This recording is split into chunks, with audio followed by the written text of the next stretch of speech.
पूरे देश में स्टार्टअप्स छा रहे हैं। देश की इकोनॉमी में इनकी भूमिका बढ़ रही है। अब हम आपको बताते हैं कि ये स्टार्टअप्स होते क्या हैं।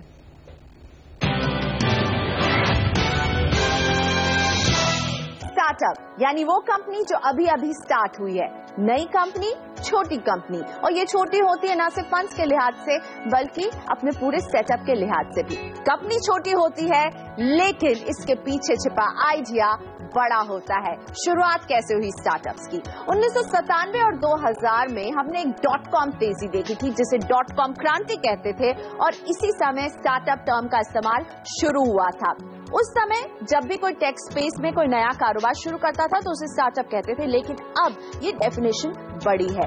आज हर उस नए बिजनेस को जिसके जरिए किसी प्रॉब्लम का समाधान मिल रहा है, चाहे वो एक प्रोडक्ट हो या सर्विस जो बाजार में शायद पहले से ना भी हो, उसे कहते हैं स्टार्टअप। इनोवेशन यानी कि एक नया आइडिया, ये इसके मूल में रहता है और इसकी खास बात होती है कि इस कारोबार को बढ़ाया जा सकता है, फैलाया जा सकता है, इसका विश्वास उसमें दिखना चाहिए और वो बात इसे बनाती है स्टार्टअप। स्टार्टअप यानी हाई ग्रोथ कंपनियां होती हैं, लेकिन हाई ग्रोथ के साथ साथ इसमें हाई रिस्क भी होता है।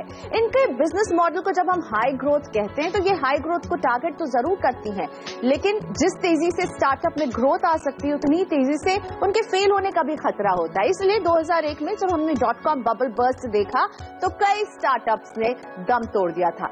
लेकिन अब पिछले कुछ सालों में हमने देश में स्टार्टअप की इकोनॉमी को तेजी पकड़ते हुए देखा है। स्टार्टअप के इसी कल्चर और इस गजब की ग्रोथ पर हमारे देश के दो अहम मिशन डिजिटल इंडिया और मेक इन इंडिया टिके हैं।